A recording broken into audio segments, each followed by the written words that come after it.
Hello, my dear students of class 10th. My name is Sunando Devnath.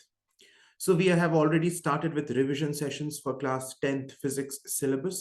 इसके पहले हमने एक सेशन ऑलरेडी अपलोड कर दिया है यूट्यूब पर. If you have not watched that session then first watch it. उसका लिंक नीचे दिया हुआ है.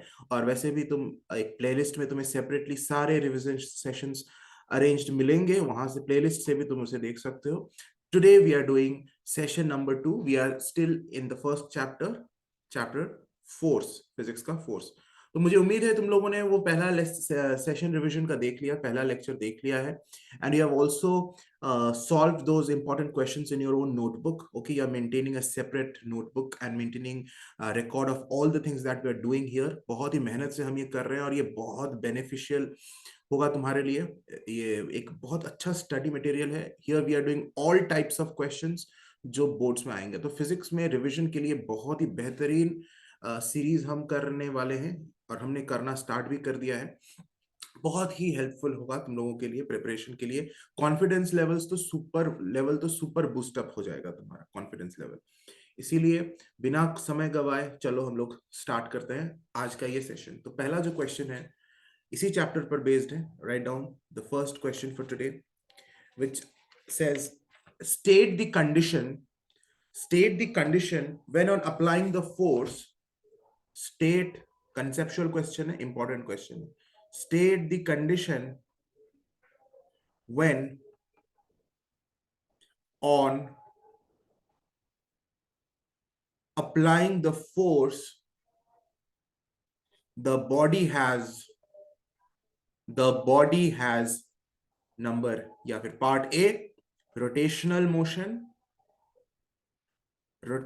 motion and part B translational motion. ठीक है, काफी इंपॉर्टेंट क्वेश्चन है. एंड 2 मार्क्स का जो क्वेश्चन तुम्हारा सेक्शन ए में है ना. Have you gone through the specimen paper children? इस बार का तुम लोगों का आईसीएसई 2023 का स्पेसिमेन पेपर जो काउंसिल के वेबसाइट पर ऑलरेडी अपलोडेड है. Have you gone through it? उसमें देखना एमसीक्यूज हैं सबसे पहले और उसके बाद क्वेश्चन 2 से है 2 मार्क्स के क्वेश्चन. तो ये बहुत ही बेहतरीन क्वेश्चन है 2 मार्क्स के लिए. ठीक है, तो लेट अस डू. मैं पहले भी बोल चुका हूं लेक्चर 1 में कि हम बिल्कुल तुम्हारे पैटर्न का क्वेश्चंस कर रहे हैं. हम उन क्वेश्चंस को नहीं करने वाले हैं जो तुम्हारे सिलेबस से रिमूव्ड है. तो बिल्कुल एकदम स्पेसिमेन पेपर में जिस तरीके का क्वेश्चंस दिया हुआ है जैसा बोर्ड्स में इस बार तुम्हारे आएंगे फरवरी से, फिर लास्ट ऑफ फरवरी से जो बोर्ड स्टार्ट होने वाला है तुम्हारे, उसमें जैसे क्वेश्चंस आएंगे we are doing very similar questions. Okay, state the condition when on applying the force the body has rotational motion. Body में रोटेशन तभी हो सकता है जब हम बॉडी को किसी पॉइंट पर पिवट कर दें. यहाँ पर हमने एक लकड़ी का टुकड़ा लिया, उसको पिवट कर दिया, यानी नेल से हैमरिंग कर दिया. यहाँ पर पिवट है या फिक्स कर दिया. तो अगर हम इधर फोर्स लगाएंगे तो body will rotate in this anti clockwise direction. या फिर इधर फोर्स लगाया तो body will rotate in clockwise direction. तो रोटेशन मोशन तभी हो सकता है when the body is pivoted at a point and a force is applied at a suitable point. तो पहला लिखेंगे रोटेशन मोशन कब होगा? when the body is pivoted at a point. ये जरूरी है, रोटेशन मोशन होने के लिए बॉडी को किसी पॉइंट पे पिवट होना है. and the force is applied at a suitable point.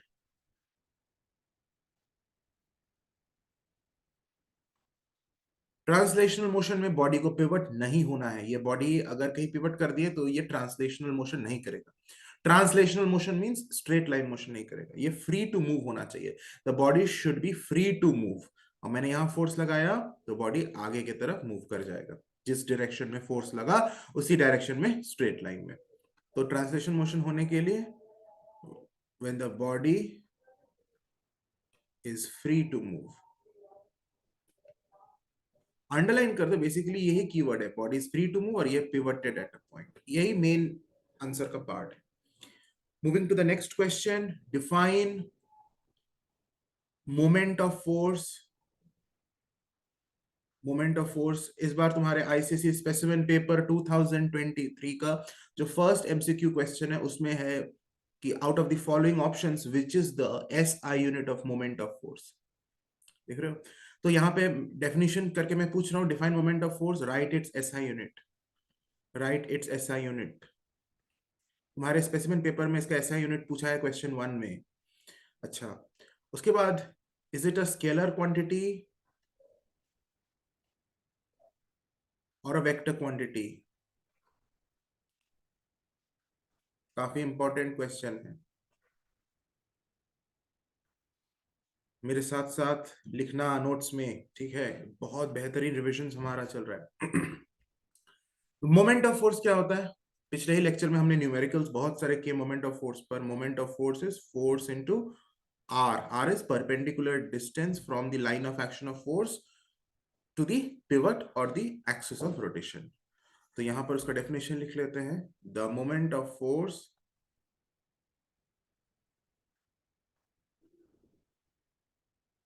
Is defined as, इसी फॉर्मूला को हम अब इंग्लिश में लिख रहे हैं, defined as the product of, किसका किसका प्रोडक्ट, एफ इंटू आर, है ना? Product of the magnitude of force,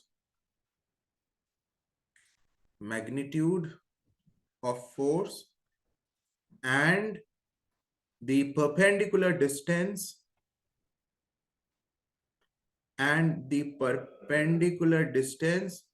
किसके किसके बीच, from the line of action of force, जिस लाइन पर फोर्स एक्ट कर रहा है, from the line of action of force to the pivot, और कई बार पिवट नहीं होता है, कई बार होता है एक्सिस ऑफ रोटेशन, और axis of rotation, axis of rotation. जैसे मान लो एक फ्रेम है, लकड़ी का टुकड़ा है, ये है पिवट, इस पॉइंट पर हमने फिक्स कर दिया, point P is the pivot, और इधर हम फोर्स लगा रहे हैं।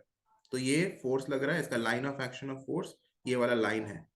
इस लाइन से और इस पिवट से जो परपेंडिकुलर डिस्टेंस है 90 डिग्रीज होना चाहिए, ये जो डिस्टेंस है, इस डिस्टेंस को हम आर बोलेंगे। This is the distance that we will be multiplying with this F, तब हमें मोमेंट ऑफ फोर्स मिलेगा। हम कोई दूसरा डिस्टेंस नहीं लेंगे इस पॉइंट से, इस ये डिस्टेंस हम नहीं ले सकते, क्योंकि ये डिस्टेंस भी तो है line of action of force और पिवट का डिस्टेंस, लेकिन ये परपेंडिकुलर डिस्टेंस नहीं, the angle is not 90 degree. कोई भी सा भी डिस्टेंस हम नहीं ले सकते, हमें वो डिस्टेंस लेना है point of line of action of force और पिवट के बीच, जो है परपेंडिकुलर डिस्टेंस। ठीक है, एक चीज तो ये क्लियर हो गया पिवट से। कई बार पिवट नहीं होता है, एक्सिस ऑफ रोटेशन होता है। एक्सिस ऑफ रोटेशन जैसे डोर, डोर जब रोटेट करता है, हमारे घर का डोर है, वो भी रोटेशन से खुलता है, बंद होता है। So suppose this is the door, और इधर है हिंजेस, मतलब जिस साइड ये दीवार से फिक्स है, हिंजेस से फिक्स होता है ना वॉल के साथ, और इसके अबाउट वो ओपन होता है, खुलता है। और दूसरे साइड जहां हिंजेस नहीं है वहां हैंडल होता है, तो this side is known as free end of the door, है ना? और ये साइड जो है, ये fixed end of the door. तो दरवाजा खुलता है, ओपन होता है, तो ये जो इमेजिनरी लाइन है जिसके अबाउट ये खुलेगा, ओपन होगा, ये लाइन जिसको मैंने अभी ड्रॉ किया, मोटा सा लाइन, इस लाइन को हम बोलेंगे एक्सिस ऑफ रोटेशन। इस लाइन के अबाउट ये दरवाजा खुलता है, बंद होता है, इस लाइन की मैं बात कर रहा हूं। ये लाइन जो ब्लू से अब मैंने किया, ये है एक्सिस ऑफ रोटेशन। इसी लाइन के अबाउट दरवाजा खुलेगा, वो बंद होगा, खुलेगा, बंद, यानी रोटेशन होगा। तो इस लाइन से जहां पर हम फोर्स लगा रहे हैं, मान लो पॉइंट पी पर फोर्स लगाया, ये जो परपेंडिकुलर डिस्टेंस है इस लाइन से पॉइंट पी तक का, वो डिस्टेंस हमें लेना है। तो यही चीज हमने यहाँ डेफिनेशन में लिखा है कि it is the perpendicular, it is the product of the magnitude of force, यानी F, and the perpendicular distance from the line of action of force to the pivot और एक्सिस ऑफ रोटेशन। इसे ही हम बोलते हैं moment of force. उसके बाद बोल रहा है एट इट्स एसआई यूनिट। तो एसआई यूनिट क्या होगा? न्यूटन मीटर, है ना? न्यूमेरिकल्स तो हमने लेक्चर 1 में, इसके प्रीवियस वाले लेक्चर में काफी सारा किया। It's SI unit is newton metre. Is it a scalar quantity और वेक्टर क्वांटिटी? हम सब जानते हैं मोमेंट ऑफ फोर्स के डायरेक्शन होता है, डायरेक्शन इंपॉर्टेंट भी है, clockwise direction, anti clockwise direction. तो भाई ये वेक्टर है, it is a vector quantity. Very simple, very easy question. तो अभी तक हम लोग न्यूमेरिकल्स स्टार्ट नहीं किए हैं, अभी हम लोग का थोड़ा सब्जेक्टिव चल रहा है। अब आगे आगे हमारा न्यूमेरिकल्स भी आएगा, हर तरीके का क्वेश्चन करेंगे, subjective, numerical, MCQ. State two factors. मैं फिर से बोल रहा हूं, अगर लेक्चर 1 इसका इसी सीरीज का जो फर्स्ट लेक्चर है वो नहीं देखे हो तो पहले वो देख लो। सेकेंड लेक्चर को करने से पहले फर्स्ट को देख लो, उसका लिंक नीचे दिया हुआ है। State to factors on which moment of force depends. वो दो फैक्टर्स बताओ जिस पर मोमेंट ऑफ फोर्स डिपेंड करता है।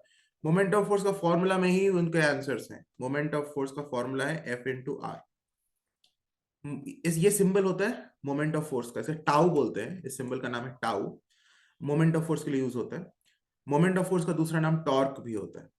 तो कौन से फैक्टर्स पर मोमेंट ऑफ फोर्स डिपेंड करता है? The magnitude of force and r. R मतलब अभी अभी लिखा, आर मतलब the perpendicular distance from the line of action of force to the pivot और एक्सिस ऑफ रोटेशन। इन्हीं दोनों चीजों को यहां बस लिखना है। The two factors on which moment of force depends are, number 1 the magnitude of force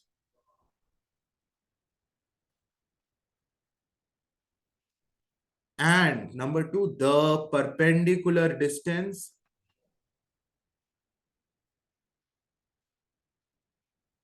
from the line of action of force to the pivot or axis of rotation। एकदम बेहतरीन आंसर, फुल मार्क्स मिलेगा तुमको।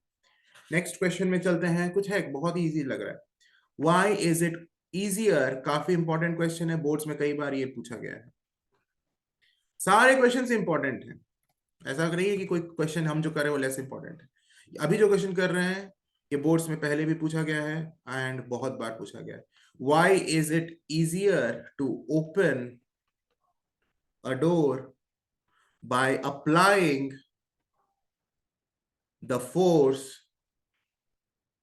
Eight the free end of it? अभी अभी मैंने diagram बनाया था door का। उसमें मैंने क्या डायग्राम बनाया था चिल्ड्रन? ऐसा बनाया था दरवाजा, हमारा घर का दरवाजा। इधर है हिंजेस लगा हुआ है, हिंजेस, जिसे हम ये साइड को हम फिक्स्ड एंड बोलते हैं, और जो दूसरा साइड है जिस जहां हैंडल होता है, जिसको जिस साइड हम पकड़ के दरवाजा खोलते हैं या बंद करते हैं, ये होता है फ्री एंड। तो हम फ्री एंड की तरफ ही फोर्स लगाते हैं। अगर मुझे खोलना है दरवाजा तो फ्री एंड की तरफ हैंडल को पकड़ते हैं। हैंडल हमेशा फ्री एंड में होता है। कभी किसी डोर का देखे हो कि हैंडल इधर है या बीच में है? नहीं होता है। The handle is always kept at the free and. मतलब फोर्स लगाओ ओपन करने के लिए या क्लोज करने के लिए तो फ्री एंड में लगाते हैं, तभी दरवाजा इजीली खुलता है। क्यों? क्योंकि एक्सिस ऑफ रोटेशन से हमें मैक्सिमम आर मिलेगा। अगर हम बीच में कहीं हैंडल लगा देंगे, वहां फोर्स लगाएंगे, तो आर का वैल्यू रेड्यूस हो जाएगा। तो आर का वैल्यू ज्यादा होगा तभी ना मोमेंट ऑफ फोर्स ज्यादा होगा, क्योंकि मोमेंट ऑफ फोर्स आर पर डायरेक्टली प्रोपोर्शनल है। तो अगर हम छोटा फोर्स भी लगाएंगे तो भी बहुत ज्यादा मोमेंट ऑफ फोर्स प्रोड्यूस हो जाएगा because of greater value of r. इससे इजीली दरवाजा खुल जाएगा या बंद हो जाएगा, मतलब इजीली वो रोटेट कर जाएगा, टर्न इजीली कर जाएगा। ओके, लिखेंगे it is easier to open a door by applying the force at the free end of it, that is at a maximum perpendicular distance,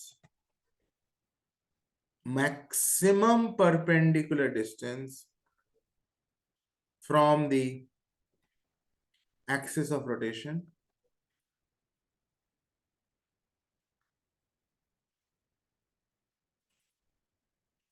ठीक है? समझ में आ रहा है क्यों हमने लिखा मैक्सिमम परपेंडिकुलर डिस्टेंस? क्योंकि फ्री एंड में लगाएंगे तो मैक्सिमम परपेंडिकुलर डिस्टेंस मिलेगा मुझे एक्सिस ऑफ रोटेशन से। So it is easier to open a door by applying the force at the free end of it because it would produce a large moment of force. Large moment of force produce करेगा. Even with the application of a small force.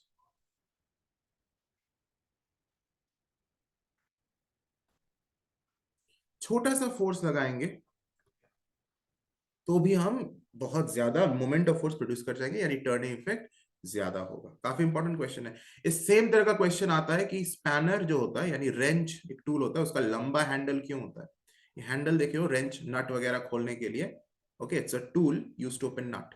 ये लंबा handle इसलिए होता है क्योंकि ये जो wrench जब खुलता है तो ये पॉइंट पी जो नट है उसके अबाउट ये रेंच घूमेगा ना. तो पिवट से ये डिस्टेंस मैक्सिमम तभी होगा ना जब हम हैंडल का लेंथ लंबा रखेंगे. अगर छोटा सा हैंडल है तो ये आर कितना छोटा हो जाएगा. छोटा सा हैंडल है, यहाँ फोर्स लगाना है, आर छोटा हो गया. तो इफ आर इज स्मॉल तो टर्निंग इफेक्ट बहुत कम होगा, बिकॉज मोमेंट बहुत कम प्रोड्यूस होगा. तो सेम आंसर यहाँ पे भी उस क्वेश्चन के लिए सेम ही ये लॉजिक यहाँ पे लगा देना कि वाई स्पैनर्स और wrench are provided with long handles. लिखेंगे वाई आर स्पैनर्स प्रोवाइडेड, ये क्वेश्चन खुद से आंसर करना, provided with long handles.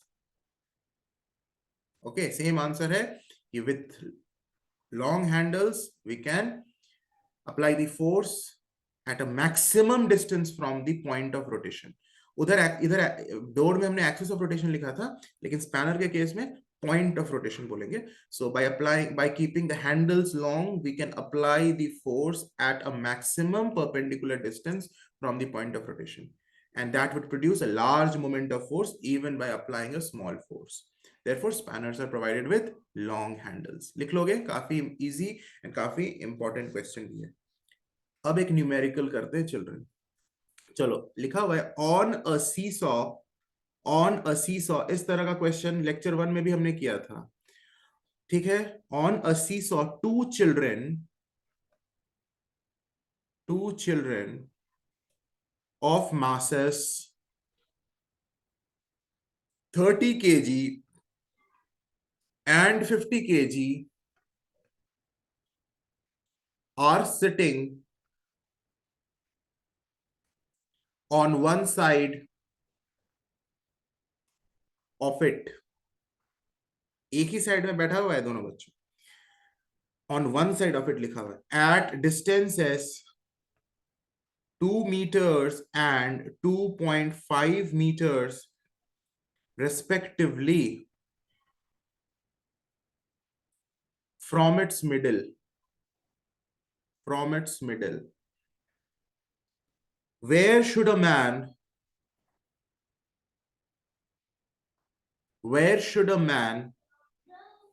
of mass 74 kgs sit to balance it? देखो, फिगर नहीं बना हुआ है, हमें फिगर बनाना है एंड बहुत इजीली बन जाएगा. This is a very important numerical on principle of moments. इसके पहले भी लेक्चर 1 में, हमारे रिवीजन सेशन के लेक्चर 1 में हमने प्रिंसिपल ऑफ मोमेंट्स पर काफी सारे क्वेश्चंस किए हैं. ठीक है, वहां पर मैंने एक्सप्लेन किया है प्रिंसिपल ऑफ मोमेंट्स क्या है, एंटी क्लॉकवाइज मोमेंट क्या है, क्लॉकवाइज मोमेंट क्या है. तो अगर पहले से नहीं जानते हो तो वो रिवीजन सेशन जो हम अभी कर रहे हैं ना, ये तुम्हारे लिए बहुत ही बेहतरीन तरीके से रिवीजन हो जाएगा. तो मुझे सपोर्ट करने के लिए, मेरे एंथुजियाज्म को बूस्ट अप रखने के लिए वीडियो को जरूर लाइक करना. मुझे ये फील आना चाहिए कि my students are really finding this revision session useful. अगर मुझे वो फील नहीं आएगा तो फिर मुझे मजा भी नहीं आएगा. मुझे लगेगा कि हाँ, क्या मैं बेकार सा काम कर रहा हूँ. अगर मुझे लगेगा कि no, my children are really getting benefit out of this, they are showing their love and their support, then only I will feel confident and enthusiastic. All right, क्योंकि काफी मेहनत करना पड़ता है. ऑल राइट, तो डेफिनेटली लाइक बटन को press करना, subscribe नहीं किया है चैनल सब्सक्राइब कर देना, बेल आइकॉन को प्रेस करना ताकि एक भी लेक्चर हमारे रिवीजन का मिस ना हो, ठीक है। अच्छा, दूसरी बात है कि you should also share it with your friends ताकि maximum children, your friends and everyone can get benefit out of this. On a seesaw to children, एक सीसॉ बना लेते हैं, सीसॉ बना लेते हैं। सीसॉ हमेशा ही मिड पॉइंट पर पिवट होता है, इसमें कोई डाउट नहीं होनी चाहिए। तो अगर ये सीसॉ ए बी है, ए और बी दोनों एक्सट्रीम पॉइंट्स है, तो ये जो बीच वाला पॉइंट है ओ, ये ओ मिड पॉइंट है ए बी का। Seesaw is always pivoted at the mid point, okay. अब बोल रहे हैं two children of masses 30 kg and 50 kg are sitting on one side of it, किसी भी एक साइड पर बैठा हुआ है at distances 2 meters and 2.5 meters respectively from the middle. Middle मतलब ओ से एक बंदा बैठा हुआ है at a distance of 2 meter और एक बंदा बैठा हुआ है at a distance of 2.5 meter। कहां से? पॉइंट ए से नहीं, कहां से? From the middle. क्वेश्चन को अच्छे से पढ़ो। तो यहां पर एक बंदा बैठा हुआ है जिसका वेट है 30 kg और रेस्पेक्टिवली लिखा हुआ है 30 kg वाला बंदा बैठा हुआ है 2 मीटर के डिस्टेंस पिवट से, ये डिस्टेंस है 2 मीटर। और यहां पर एक बंदा बैठा हुआ है जिसका डिस्टेंस है पिवट से 2.5 मीटर्स पिवट से, एंड इसका वेट है 50 kg। उल्टा नहीं कर देना, 30 को इधर और 50 को उधर मत कर देना, क्वेश्चन को अच्छे से पढ़ना। 30 kg वाला पर्सन 2 मीटर के डिस्टेंस पर है पिवट से, एंड 50 kg वाला बॉय 2.5 मीटर के डिस्टेंस पर बैठा हुआ है पिवट से। ये क्लियरली लिखा हुआ है क्वेश्चन पर। और दोनों किसी एक ही साइड पर बैठा हुआ है, ऐसा भी नहीं कि हमने इधर बना दिया एक किसी एक लड़के को, दूसरे वाले को उधर पर। On one side of it लिखा हुआ है। बच्चे यहीं पे मिस्टेक करते हैं, उन्हें ऐसा लगता है कि सीसॉ में तो एक बच्चा इधर बैठेगा एक तो उधर बैठेगा, ऐसा यहाँ पे नहीं लिखा हुआ है। यहाँ क्लियरली बोल दिया है कि on one side of it. Now you could have drawn it on that side, ऐसा नहीं है कि मैंने इस साइड बनाया है। अगर तुम उस साइड में बनाओगे आंसर सेम आएगा। तुम अगर ऐसा फिगर बनाते हो कि सर हम इधर वन साइड बोला है ना, किस साइड बैठा है, लेफ्ट या राइट, वो तो नहीं बताया है, तो हम ऐसा भी तो कर सकते हैं कि ओ से एक बच्चा इस साइड 2 मीटर के डिस्टेंस पर बैठा हुआ है 30 kg वाला बंदा, एंड 2.5 मीटर की डिस्टेंस पर यहाँ पर मान लीजिए सर ये 50 kg वाला बंदा बैठा हुआ है। बिल्कुल करेक्ट है, क्योंकि क्वेश्चन ये नहीं बताया कि left side of the pivot या right side of the pivot कहां बैठा है, लिखा है ऑन वन साइड, तो किसी भी एक साइड पर हमने ले लिया। दोनों में सेम आंसर ही आएगा, ठीक है, दोनों केसेस फिगर्स में। अच्छा, अब आगे क्या करना है चिल्ड्रन? आगे बोल रहा है where should a man 74 kg sit. अब 74 kg वाला एक इंसान आके बैठेगा, कहाँ बैठेगा? To balance it. अभी तो सीसा बैलेंस नहीं है क्योंकि इधर भारी हो गया ना, तो इधर ये टिल्टेड है, लेकिन किधर आके बैठेगा, कहाँ बैठेगा ये 74 kg वाला बंदा, ताकि सीसा बैलेंस हो जाए। यहां पर मैं क्या कर रहा हूं, इनको फोर्सेस में कन्वर्ट कर लेता हूं। 50 kg is the mass, force कर दूंगा तो kgf कर देता हूं 30 kgf, क्योंकि हमें जब हम मोमेंट निकालते हैं तो फोर्स इनटू डिस्टेंस लेते हैं, तो ताकि फोर्स मिल जाए तो 50 kgf is force, 30 kgf is force. अब हमें जो ये 74 kgf वेट का पर्सन को बैठाना है, obviously he will not sit on this side क्योंकि इधर ऑलरेडी भारी है। बैलेंस अगर करना है तो उसको दूसरे साइड बैठना होगा। तो मान लेते हैं यहां कहीं पर ये 74 kgf वेट का बंदा बैठ गया। 74 kg इज मास, वेट में कन्वर्ट कर लिया तो 74 kgf, वेट मतलब फोर्स में। कितने डिस्टेंस पर बैठा हुआ है वो मुझे निकालना है, I have taken it x। अब ये सीसा बैलेंस हो गया। बैलेंस हो गया मतलब कि ये इक्विलिब्रियम स्टेट पर है। इन इक्विलिब्रियम हम जानते हैं सम of anti-clockwise moments is equal to sum of clockwise moments। ठीक है, ऐसा क्वेश्चन हमने लेक्चर 1 में भी किया। एंटी क्लॉकवाइज मोमेंट ये वाला फोर्स प्रोड्यूस कर रहा है, इसको एंटी क्लॉकवाइज घुमाने की कोशिश कर रहा है सीसॉ को पॉइंट ओ के अबाउट। 50 kgf भी कर रहा है, तो एंटी क्लॉकवाइज मोमेंट्स हम निकाल लेते हैं। पहले हम इस 30 kgf का निकालते हैं। 30 kgf और ये 30 kgf कितनी डिस्टेंस पर है पिवट से? 2 मीटर की, इंटू 2 मीटर प्लस, प्लस क्यों कर रहे हैं? क्योंकि अब हमें 50 kgf भी एंटी क्लॉकवाइज कर रहा है। 50 kgf फोर्स इंटू डिस्टेंस कर रहे हैं, कुछ नहीं भैया, फोर्स इंटू डिस्टेंस। नहीं समझ में आ रहा है? जब हम मोमेंट निकालते हैं, मोमेंट का फॉर्मूला ही होता है फोर्स इनटू डिस्टेंस। तो यहाँ पर हम एंटी क्लॉकवाइज मोमेंट निकाल रहे हैं, और टोटल एंटी क्लॉकवाइज मोमेंट क्या होगा कि 30 kgf भी एंटी क्लॉकवाइज मोमेंट कर रहा है, 50 kgf भी एंटी क्लॉकवाइज मोमेंट कर रहा है। दोनों को ऐड कर देंगे, टोटल एंटी क्लॉकवाइज मोमेंट हम निकाल रहे हैं। तो 30 × 2 मीटर, क्योंकि 30 kgf 2 मीटर की डिस्टेंस पर है पिवट से। उसी तरह से अब हम 50 kgf का एंटी क्लॉकवाइज मोमेंट निकाल रहे हैं। समझ में आ गया होगा? कितनी दूरी पर है पिवट से? 2.5 मीटर की दूरी पर। Is equal to clockwise moment. Clockwise moment तो भाई एक ही फोर्स प्रोड्यूस कर रहा है, ये वाला फोर्स 74 kgf। कितनी दूरी पर है पिवट से? x मीटर की दूरी पर। तो 74 kgf into x metres. Unit वगैरह का टेंशन मत लो, यहाँ अगर यूनिट सब नहीं भी लिखोगे फाइनल आंसर में जरूर होना चाहिए, यहाँ नहीं लिखोगे तो भी चलेगा। इसको सॉल्व करते हैं। 30 × 2 is 60 kgf metre, plus 2.5 × 50 is 125 kgf metre, और ये हो गया 74x kgf मीटर। आगे इसको सॉल्व करते हैं। 125 प्लस 60 इज 185 kgf मीटर, और ये हो गया 74x kgf मीटर। ठीक है, अब हम इधर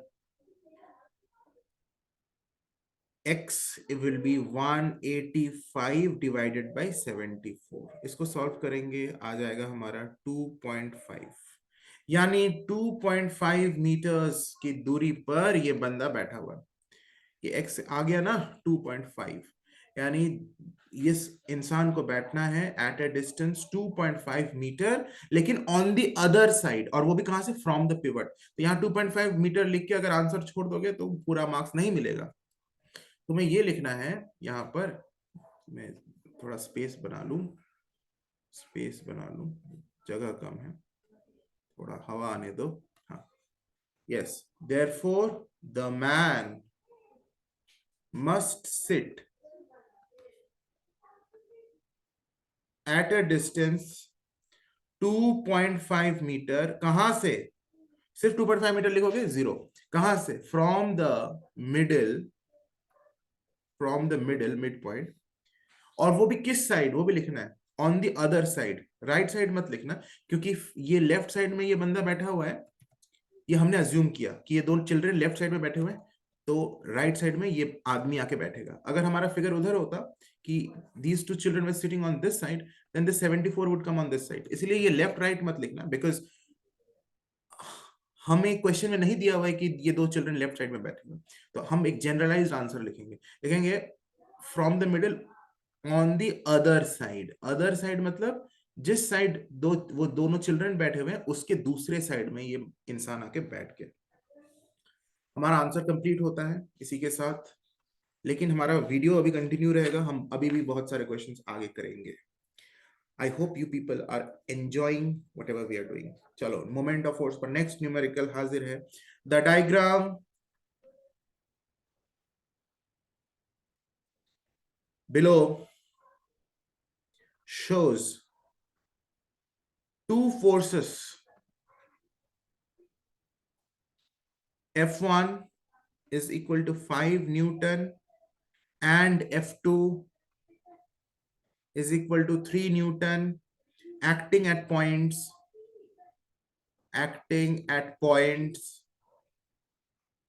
A and B of a rod pivoted at a point O.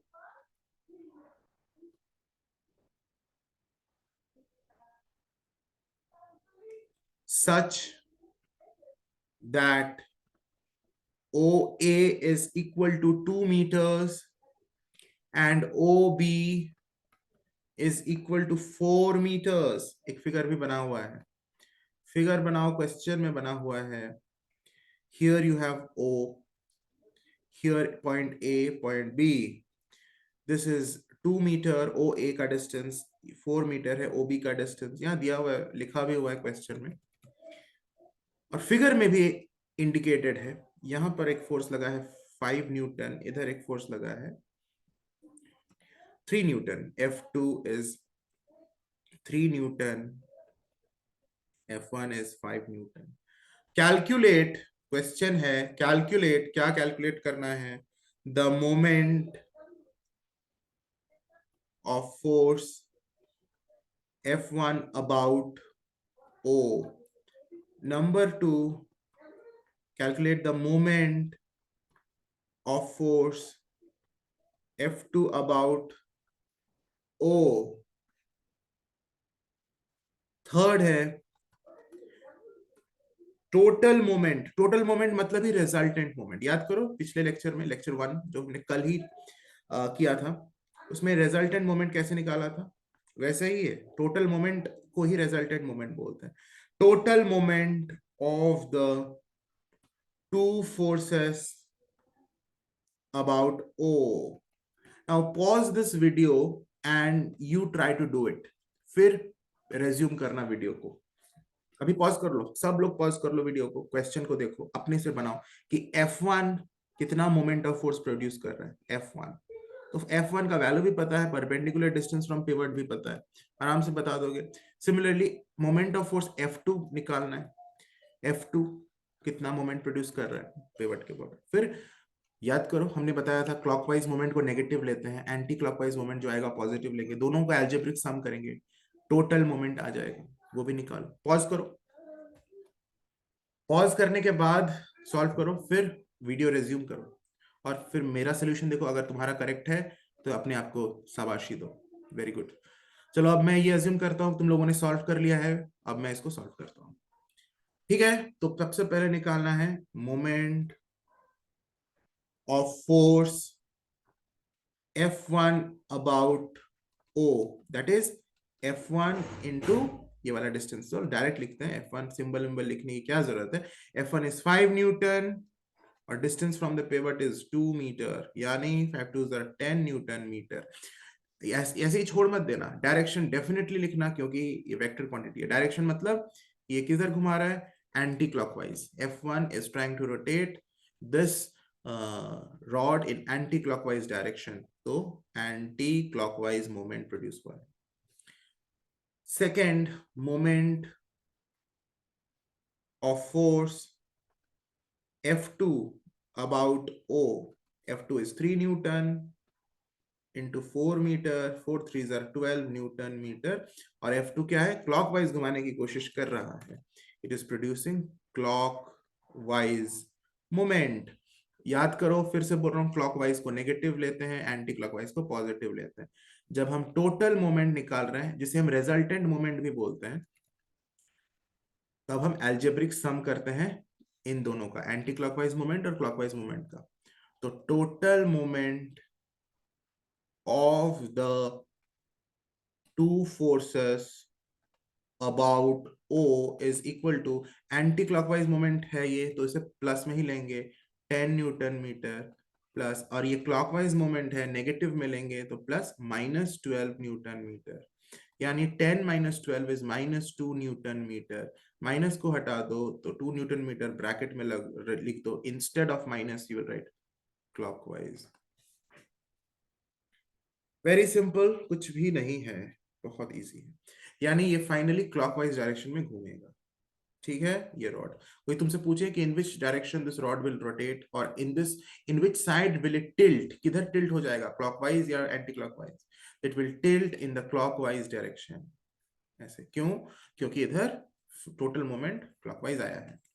ऐसा मत बोलना कि सर 3 न्यूटन तो कम है ना, 5 न्यूटन ज्यादा है, तो 5 न्यूटन डोमिनेट करना चाहिए, ये तो ऐसा टिल्ट होना चाहिए एंटी क्लॉकवाइज. नहीं, सिर्फ फोर्स पे डिपेंड नहीं करता, डिस्टेंस पर भी करता है. 5 2 10 कम है इन कंपैरिजन ऑफ 4 3 12, तो उधर ज्यादा है, तो ये क्लॉकवाइज साइड यानी राइट साइड में टिल्ट हो जाएगा, क्लॉकवाइज साइड ज्यादा है. Alright, very very simple. Next question. To forces each of magnitude, two forces each of magnitude 10 Newton act vertically upwards and downwards, vertically upwards and downwards respectively at the two ends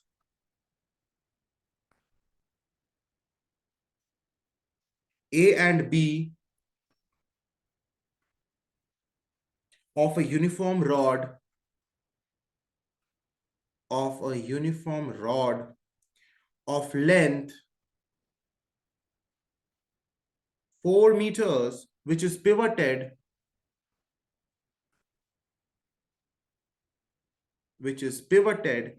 at its midpoint O. Full stop. Determine the magnitude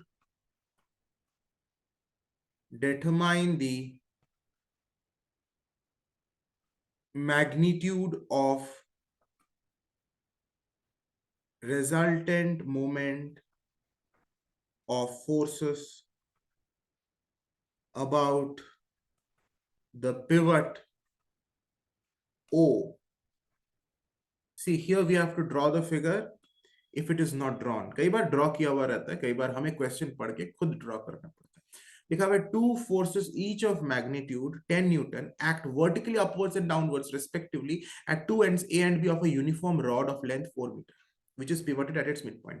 एक ही sentence में सारे information को उन्होंने दे दिया, एक ही sentence में सब बता दिया कि ये यूनिफॉर्म रॉड है जिसका लेंथ है 4 मीटर. यूनिफॉर्म रॉड बनाओ जिसका लेंथ है 4 metre,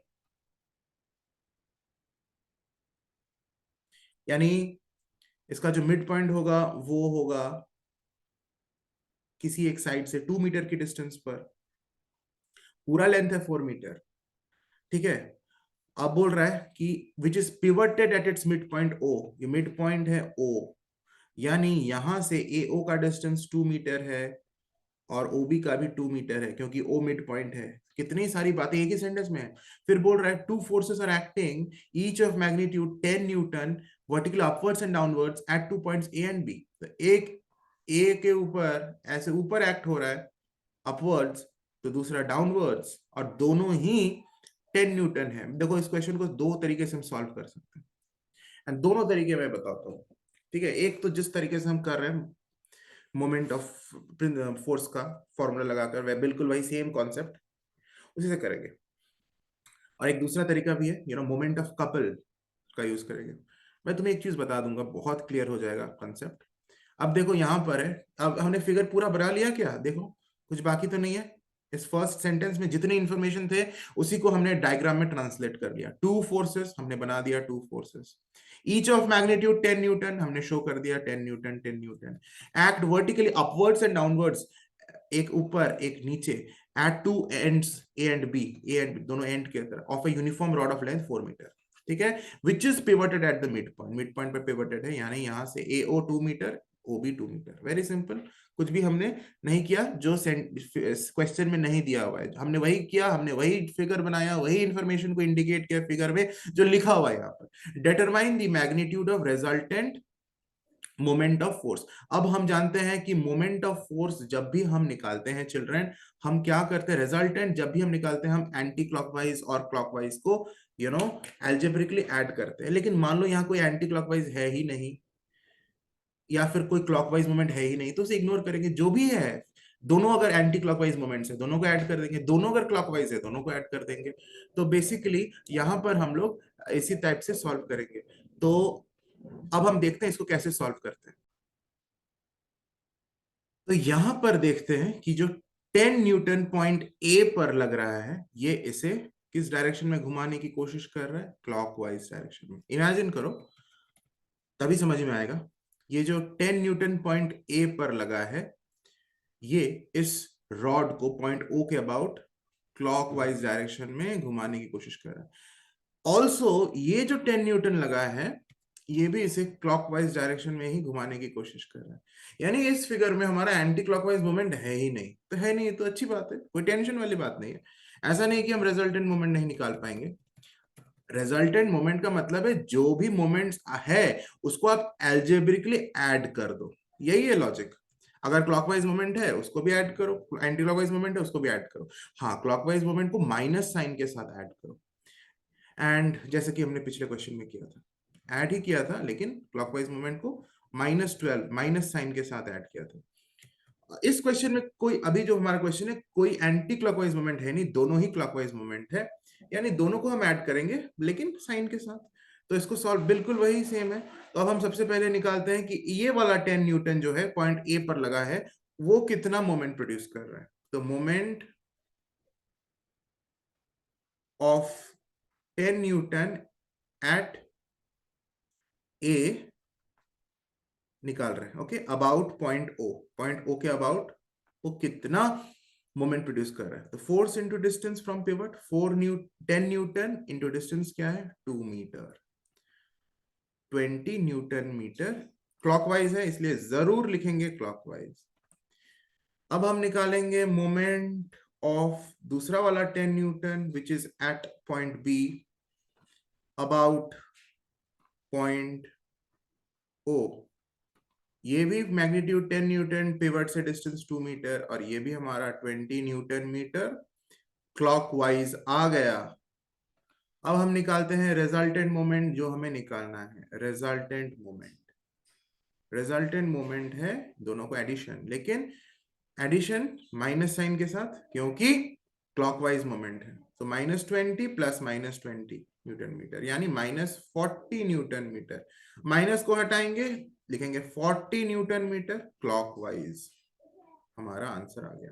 this is one of the ways which is the general वे। जितने भी हमने क्वेश्चंस किया इसी तरीके से किया है, लेकिन अगर हम ध्यान से देखें तो ये कपल भी है यहाँ पर।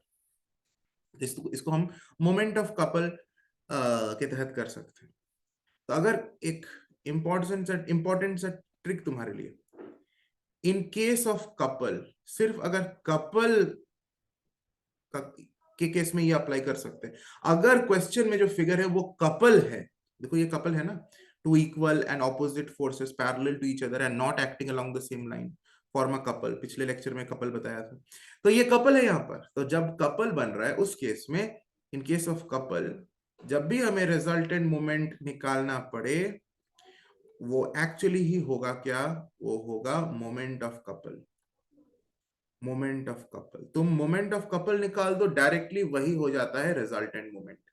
लेकिन कब, जब कपल का केस हो तभी। ओके, तो जब कपल का केस है और तुम्हें रिजल्टेंट मोमेंट निकालने बोल रहा है, तो मोमेंट ऑफ कपल डायरेक्टली निकाल दो, तो वही आंसर होगा मोमेंट ऑफ कपल। तो हम अभी यहाँ पर ऑल्टरनेटिव मेथड करने वाले हैं।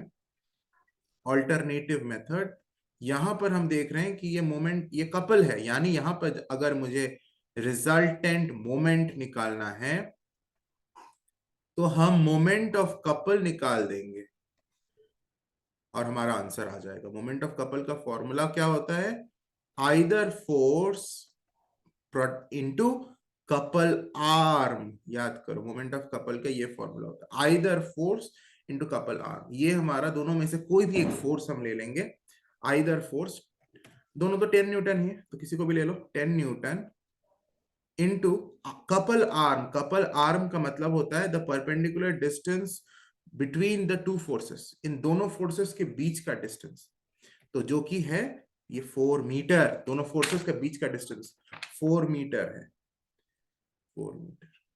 तो 10 इंटू 4 40 हो गया, डायरेक्ट आ गया 40 न्यूटन मीटर। और अब डिसाइड करो क्लॉकवाइज एंटी क्लॉकवाइज, तो दोनों फोर्सेस ही ये क्लॉकवाइज डायरेक्शन में इसे घुमाने की कोशिश कर रहा है। फाइनली आंसर में लिखेंगे 40 न्यूटन मीटर क्लॉकवाइज। देख रहे हो हमारा ये आंसर भी सेम आया, इधर भी सेम आया। किसी भी तरीके से बनाओ चलेगा। हालांकि ये जो अभी हमने किया ऑल्टरनेटिव मेथड, ये तभी हम अप्लाई कर सकते हैं जब ये कपल एग्जिस्ट हो रहा है। अगर कपल नहीं है तब हमें ये जनरल मेथड से ही करना पड़ेगा, ये जनरल वाला मेथड से। ठीक है, अब तुम्हारी मर्जी इस क्वेश्चन को तुम कौन से मेथड से करो, that is your choice. Next आगे हम चलते हैं क्वेश्चन को, हमारे इस रिवीजन सेशन को लेके चल आगे बढ़ते हैं। अब बात आती है सेंटर ऑफ ग्रेविटी की। तुम्हारे पास सेंटर ऑफ ग्रेविटी रिलेटेड कुछ क्वेश्चंस आते हैं। सबसे पहला तो क्वेश्चन आता है कि सेंटर ऑफ ग्रेविटी किन फैक्टर्स पर डिपेंड करता है। Okay, and here this is a 2 marks question which is given in your ICSE specimen paper, अभी जो क्वेश्चन हम करने वाले हैं आईसीएसई स्पेसिमेन पेपर 2023 बैच के लिए, यानी तुम लोगों के लिए 2023 बोर्ड एग्जामिनेशन का जो स्पेसिमेन पेपर है उसमें ये दिया हुआ है ये क्वेश्चन। ओके, 2 मार्क्स क्वेश्चन है, सेक्शन ए के कंपल्सरी सेक्शन में है। राइट टू फैक्टर्स या फिर state 2 factors on which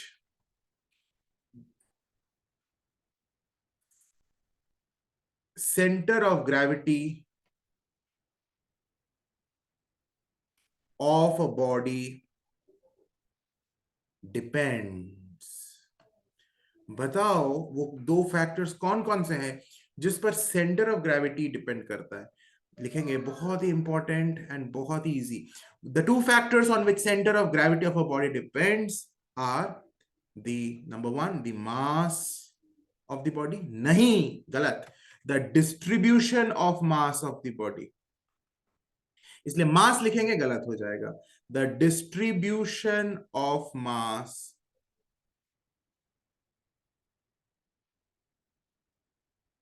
in the body, and number 2 shape of the body।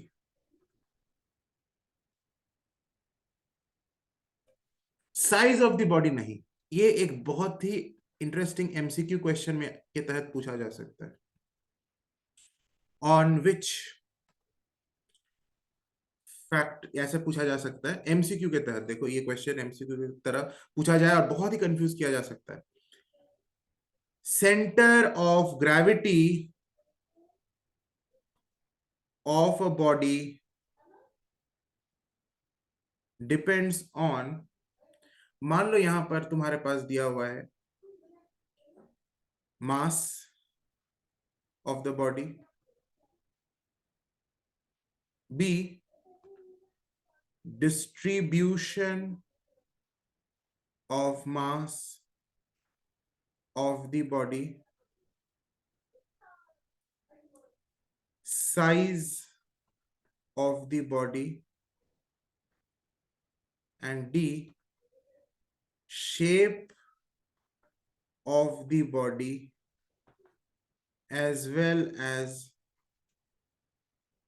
distribution of mass of the body।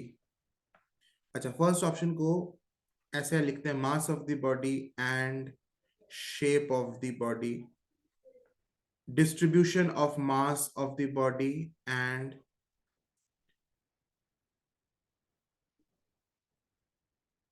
size of the body।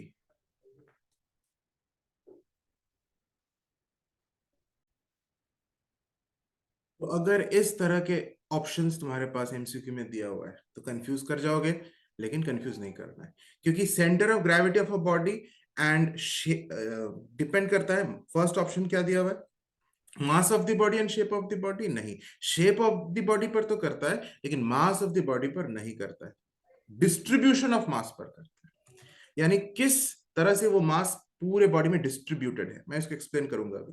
तो ये factor नहीं हो सकता। Distribution of mass of the body and size of the body, ये option भी नहीं होगा, क्योंकि डिस्ट्रीब्यूशन ऑफ मास पर तो करता है लेकिन साइज ऑफ द बॉडी पर नहीं करता, शेप ऑफ द बॉडी पर करता है। साइज ऑफ द बॉडी ये भी नहीं होगा, और shape of the body and distribution of mass of the body, जी हाँ ये होगा। तो हमारा जो करेक्ट आंसर है वो होगा ऑप्शन डी। आंसर है option D. It depends on the shape of the body as well as distribution of mass of the body। Now let us understand how mass पर depend वो नहीं करता and how it depends on distribution of mass। मान लो तुम्हारे पास एक ring है, ring, circular ring, इस circular ring का सेंटर ऑफ ग्रेविटी कहां पर होगा, ज्योमेट्रिक सेंटर, यहां पर ये पॉइंट है सेंटर ऑफ ग्रेविटी। छोटा सा रिंग भी ले लेंगे तो भी इसका सेंटर ऑफ ग्रेविटी यहीं पर होगा, यानी ज्योमेट्रिक सेंटर में ही होगा। तो सेंटर ऑफ ग्रेविटी क्या साइज पे डिपेंड कर रहा है कि कितना बड़ा है या कितना छोटा है, नहीं। साइज पर डिपेंड नहीं कर रहा है। तो एक चीज तो हमने समझ लिया कि साइज पर डिपेंड नहीं करता। कोई भी फिगर ले लो, सिर्फ रिंग नहीं, मान लो कि ट्रायंगल, अगर ये एक ट्रायंगल है, सेंटर ऑफ ग्रेविटी कहाँ लाई करता है? ट्रायंगुलर लैमिना पर, बुक में लिखा हुआ है the point of intersection of medians. अगर हम यहाँ 3 मीडियंस बनाते हैं तो तीनों मीडियंस जहां पर इंटरसेक्ट करेंगे वो पॉइंट होता है सेंटर ऑफ ग्रेविटी का। अगर यही ट्रायंगल हम छोटा सा ट्रायंगल ले लिए, वहां पर भी ये फिक्स्ड है कि इसका सेंटर ऑफ ग्रेविटी वहीं पे लाई करेगा जहां पर इसके मीडियंस मीट करेंगे। तो साइज पर डिपेंड नहीं कर रहा है, शेप पर कर रहा है। इसका पहले फिगर का शेप सर्कुलर था, इसका शेप ट्रायंगुलर है, तो सेंटर ऑफ ग्रेविटी चेंज हो रहा है। अगर रिंग है, उसका शेप अलग है, तो centre of gravity geometric centre में है। ट्रायंगुलर लैमिना है, तो कहां पे सेंटर ऑफ ग्रेविटी लाई कर रहा है? Point of intersection of diagonals. तो सेंटर ऑफ ग्रेविटी शेप पर डिपेंड कर रहा है, साइज पर नहीं कर रहा है। बड़ा है या छोटा है उस पर डिपेंड नहीं कर रहा है, क्या शेप है उस पर डिपेंड कर रहा है। तो शेप हमने लिखा। अच्छा, दूसरा मास पर डिपेंड नहीं कर रहा है कि अगर ये एक दोनों रिंग ले लिया, मान लो दोनों ही सेम साइज का सेम शेप का रिंग है, एक भारी रिंग है, हैवी है, और एक लाइट है, क्या दोनों का सीजी अलग अलग होगा? नहीं, दोनों का ही सेंटर ऑफ ग्रेविटी एक ही पॉइंट पर होगा, दैट इज ज्योमेट्रिक सेंटर। तो ये हैवी या लाइट, कौन किसका मास ज्यादा किसका मास कम, इस पर भी डिपेंड नहीं कर रहा है। ठीक है, तो मास पर डिपेंड नहीं करता, लेकिन डिस्ट्रीब्यूशन ऑफ मास पर करता है। जैसे तुमने एक रॉड ले लिया, एक यूनिफॉर्म रॉड लिया, इसका सेंटर ऑफ ग्रेविटी एकदम मिड पॉइंट पर होगा। लेकिन एक नॉन यूनिफॉर्म रॉड लिया, मतलब कि कहीं पर ये मोटा है और कहीं जाकर ये पतला हो गया, तो क्या सेंटर ऑफ ग्रेविटी इसका मिड पॉइंट पे होगा? नहीं होगा, इसका यहां पर कहीं होगा, भारी साइड के तरफ पॉइंट शिफ्टेड होगा। तो सेंटर ऑफ ग्रेविटी चेंज हो गया ना। दोनों का मान लो मास सेम है, इसका भी मास मान लो 20 ग्राम है, इसका भी मास 20 ग्राम है, लेकिन सेंटर ऑफ ग्रेविटी अलग अलग हो गया। तो मास सेम होने पर भी सेंटर ऑफ ग्रेविटी चेंज हो गया, क्योंकि डिस्ट्रीब्यूशन ऑफ मास डिफरेंट है। इसमें मास यूनिफॉर्मली डिस्ट्रीब्यूटेड है, सेकंड वाले में यूनिफॉर्मली डिस्ट्रीब्यूटेड नहीं है, कहीं मास ज्यादा तो कहीं मास कम है। तो यूनिफॉर्मली डिस्ट्रीब्यूटेड है, यानी डिस्ट्रीब्यूशन ऑफ मास पर सेंटर ऑफ ग्रेविटी डिपेंड करता है, इसीलिए मास पर नहीं करता, डिस्ट्रीब्यूशन ऑफ मास पर करता है। इसलिए हमारा आंसर ऑप्शन डी होगा कि शेप ऑफ द बॉडी पर करता है एंड डिस्ट्रीब्यूशन ऑफ मास पर करता है। ये काफी इंपॉर्टेंट क्वेश्चन है सेंटर ऑफ ग्रेविटी से। और मैं फिर से तुम लोगों को याद करा दूं कि ये जो क्वेश्चन है ना, factors on which centre of gravity depends, ये तुम्हारे इस बार के स्पेसिमेन पेपर में है, इसलिए इतना इंपॉर्टेंट मैं इसको एम्फोसाइज कर रहा हूं। अब वो डिफरेंट बॉडीज के सेंटर ऑफ ग्रेविटी कहाँ कहाँ लाई करते हैं वो तुम्हें याद कर लेना पड़ेगा, एकदम बाय हार्ट रटना पड़ेगा। सेंटर ऑफ ग्रेविटी ऑफ सम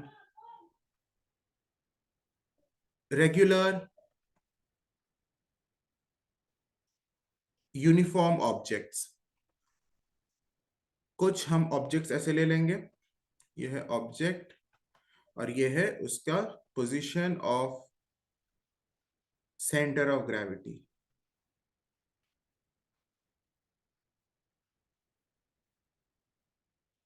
देखो रॉड, इसका सेंटर ऑफ ग्रेविटी क्या है? Mid point of rod. इसको लिख लो, इसको रटना पड़ेगा तुमको। जैसे रॉड है, इसका मिड पॉइंट ये है, तो यूनिफॉर्म अगर रॉड है, बेसिकली रॉड जब हम बोल रहे हैं यूनिफॉर्म रॉड बोल रहे हैं, सेंटर ऑफ ग्रेविटी उसके मिड पॉइंट पर लाई करता है। सर्कुलर डिस्क हो गया, या फिर हो गया तुम्हारा स्फीयर, हॉलो स्फीयर हो चाहे सॉलिड स्फीयर हो, सॉलिड स्फीयर चाहे हॉलो स्फीयर, सब में कहा? ज्योमेट्रिक सेंटर में।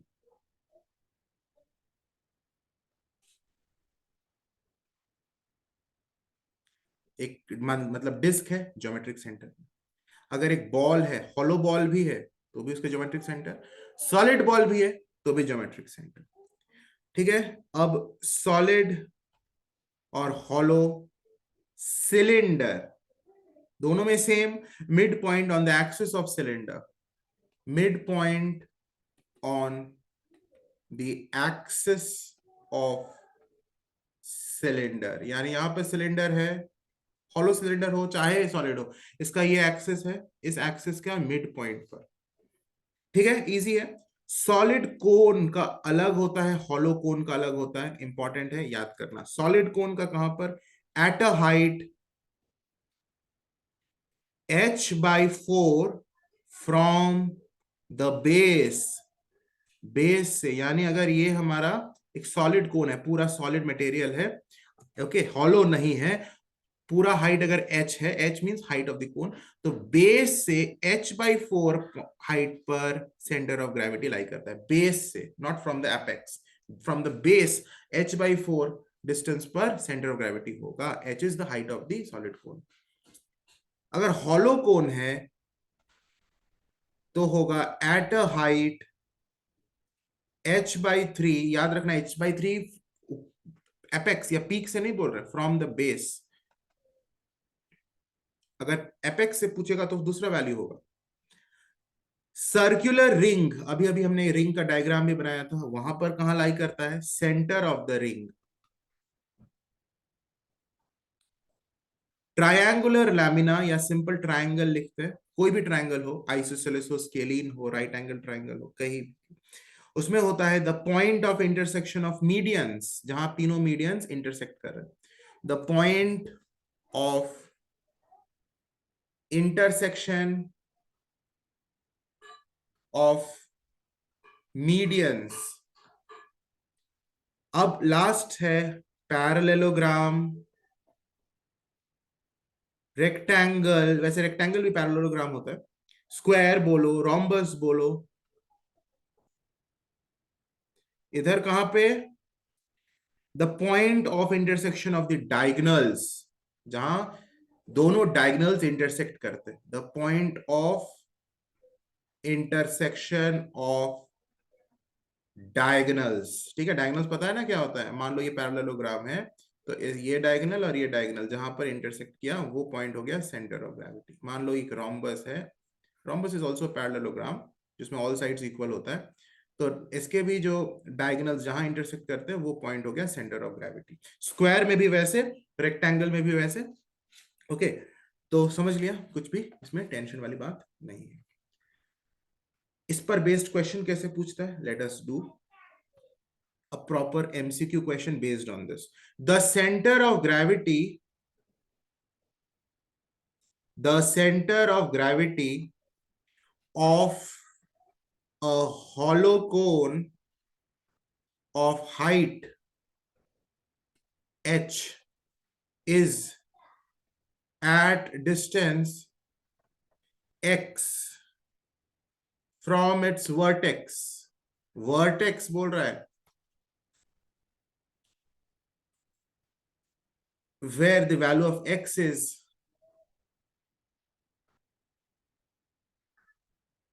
option A h/3, option B h/4, option C 2h/3, option D 3h/4। Question को समझते हैं, वैसे तो एमसीक्यू है, इसका सोल्यूशन हमें शो नहीं करना है, डायरेक्ट आंसर मार्क करना है, लेकिन इसका सोल्यूशन हम यहां पर तुम्हें समझाने के लिए मैं कर रहा हूं। देखो क्या बोल रहा है, the centre of gravity of hollow cone, एक हॉलो कोन है, हॉलो कोन है ऑफ हाइट h, इसका हाइट पूरा h है, ठीक है, अच्छी बात है।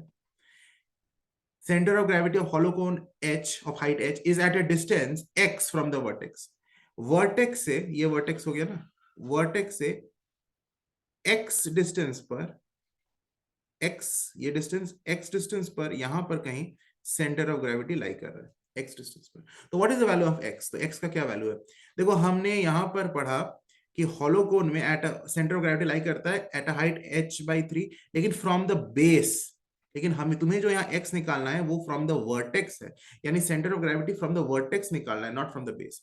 तो बेस से तो हमें पता है कि ये पॉइंट h/3 है, h/3 को टिक मत करना, यहाँ पर h/3 ऑप्शन है, उसको टिक मत कर देना। कई बच्चे फटाक से देखते हैं, ओ हॉलो कौन है, सेंटर ऑफ ग्रेविटी पूछा है h/3, अरे नहीं भाई, यहाँ पर बोल रहा है from the vertex, read the question carefully.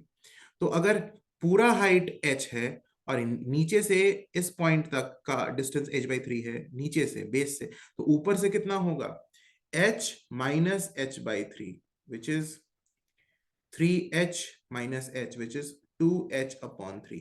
यानी यहां x का वैल्यू होगा 2h upon 3 और नीचे h by 3. तो नीचे से हमें नहीं बताना है, ऊपर से कितना है 2h by 3. तो इसका आंसर होगा option C 2h upon 3. Are you getting it? कितना इंपॉर्टेंट क्वेश्चन है, एंड ये क्वेश्चन कंसाइज फिजिक्स में दिया हुआ है, काफी इंपॉर्टेंट क्वेश्चन है. इस तरह से क्वेश्चंस आएगा चिल्ड्रन. रिवीजन बहुत ही बेहतरीन तरीके से तुम लोगों का हो रहा है. अगर चाहते हो कि इसी तरह से मैं आगे भी करता रहूं, मुझे सपोर्ट करने के लिए इसको, चैनल को सब्सक्राइब करना, वीडियो को लाइक करना मत भूलना, और कमेंट करके जरूर बताना कि तुम्हें कैसा लग रहा है. Don't forget to comment. Okay, I really feel very good, very enthusiastic if you support me, if you show your support by writing some good comments. Likho, the center of gravity of a uniform ball is at its geometric center,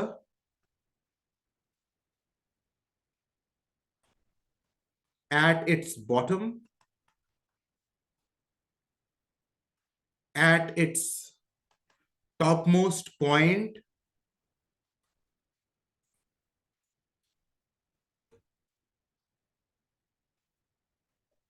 at any point on its surface.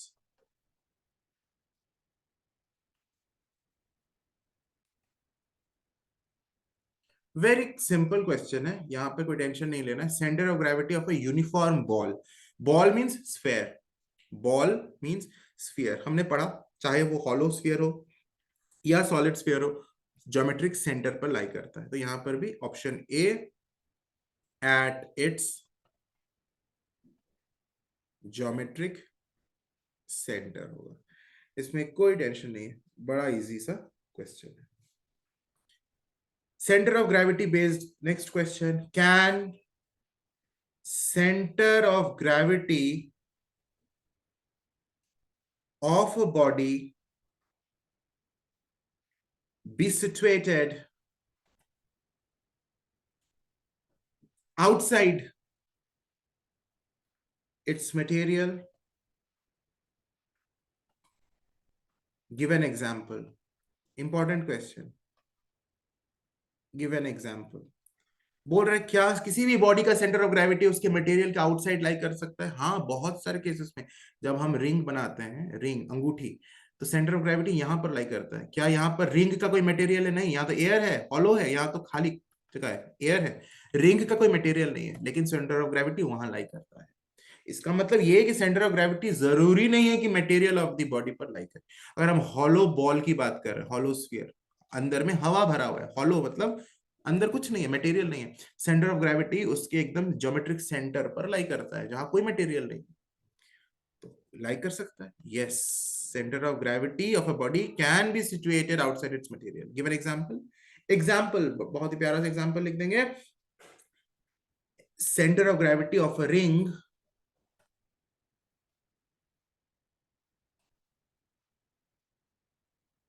lie at its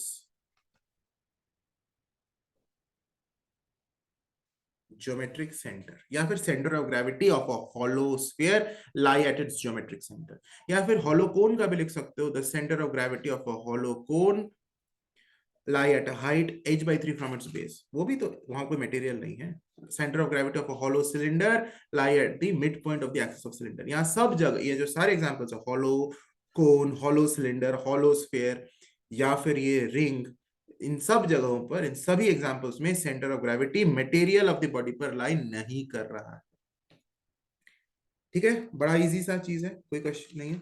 अच्छा, इस chapter में तुम्हारा अब आगे का जो portion है वो रिमूव्ड है कंप्लीटली. यूनिफॉर्म सर्कुलर मोशन जो पार्ट है इस चैप्टर में, जिसमें हम centripetal force, centrifugal force, difference between uniform circular motion and uniform linear motion, and ये सारे टॉपिक्स कंप्लीटली रिमूव कर दिए गए हैं तुम्हारे इस बार. तो वो हम लोग इस बार नहीं डिस्कस कर रहे क्योंकि वो सिलेबस में है नहीं. बेसिकली देखा जाए तो हमने चैप्टर 1 में बहुत सारे क्वेश्चंस किया इन 2 रिवीजन सेशंस में, और हमने चैप्टर 1 का रिवीजन कंप्लीट कर लिया है. अब आगे के नेक्स्ट लेक्चर में जो रिवीजन हम करने वाले वो चैप्टर 2 का हम स्टार्ट करेंगे, वर्क, एनर्जी एंड पावर, इस चैप्टर का. तो पूरे जोश, पूरे पावर के साथ, पूरे एनर्जी के साथ हम यहाँ इस चैप्टर में वर्क करने वाले हैं। एंड मुझे सपोर्ट करने के लिए मैं फिर से बोल रहा हूँ, चैनल को सब्सक्राइब कर लो, लाइक कर लो, शेयर करो फ्रेंड्स के साथ। Happy learning, God bless you children, take care everyone.